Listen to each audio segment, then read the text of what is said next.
We provide you the platform to turn your dreams into reality. Give wings to your aspirations with KR Mangalam University. नमस्कार, मैं हूं प्रेरणा और आप देख रहे हैं न्यूज नेशन का digital platform. This video is co powered by KR Mangalam university. देश भर में केंद्र सरकार के करीब 1 करोड़ कर्मचारी और पेंशनर्स बड़ी उम्मीदों के साथ 8वें वेतन आयोग से जुड़ी हर खबर पर नजर बनाए हुए हैं, क्योंकि माना जा रहा है कि इससे उनके वेतन और पेंशन में जबरदस्त बढ़ोतरी हो सकती है।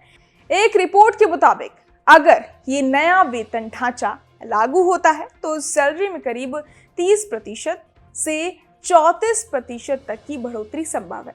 इसका असर देश भर के लाखों कर्मचारियों और रिटायर हो चुके पेंशनर्स पर पड़ेगा।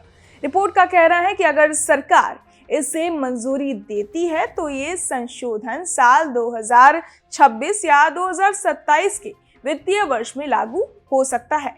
हालांकि इससे सरकारी खजाने पर करीब 1.8 लाख करोड़ रुपए का बोझ पड़ेगा।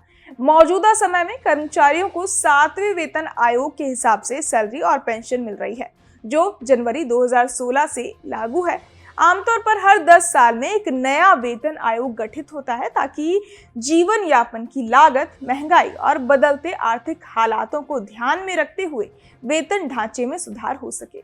इसी परंपरा को देखते हुए उम्मीद की जा रही है कि 8वां वेतन आयोग भी जल्द घोषित किया जाएगा, जिसमें केंद्रीय कर्मचारियों, रक्षा कर्मियों और पेंशन भोगियों को नया वेतनमान मिल सकता है। इस वेतन बढ़ोतरी का सबसे अहम हिस्सा होता है फिटमेंट फैक्टर, यानी वो गुणक जिससे नया बेसिक सैलरी तय होता है। रिपोर्ट में बताया गया है कि 8वें वेतन आयोग के लिए ये फिटमेंट फैक्टर 1.83 से 2.46 के बीच रह सकता है। इसका मतलब ये है कि अगर किसी का मौजूदा न्यूनतम वेतन 18,000 रुपए है तो ये बढ़कर 32,940 रुपए, यानी जो 1.83 के हिसाब से है, या फिर 44,280 रुपए जो 2.46 के हिसाब से हो सकता है।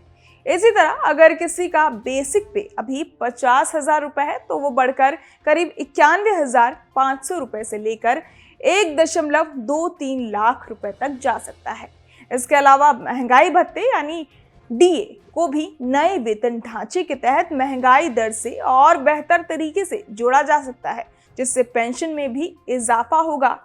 विशेषज्ञों का मानना है कि वेतन में इस तरह की बढ़ोतरी सिर्फ कर्मचारियों की जेब भरने तक सीमित नहीं रहेगी, बल्कि इसका असर देश की पूरी अर्थव्यवस्था पर पड़ेगा। जब लोगों की आय बढ़ेगी तो वो ज्यादा खर्च करेंगे, खासतौर पर स्वास्थ्य, घर, शिक्षा और मनोरंजन जैसी चीजों पर। इससे बाजार में मांग बढ़ेगी, जिससे रियल एस्टेट, रिटेल और सर्विस सेक्टर में रफ्तार आएगी और कुल मिलाकर आर्थिक विकास को मजबूती मिलेगी। इसलिए 8वां वेतन आयोग न सिर्फ कर्मचारियों के लिए राहत लेकर आएगा, बल्कि पूरे देश की अर्थव्यवस्था के लिए भी एक बड़ा सकारात्मक कदम साबित हो सकता है।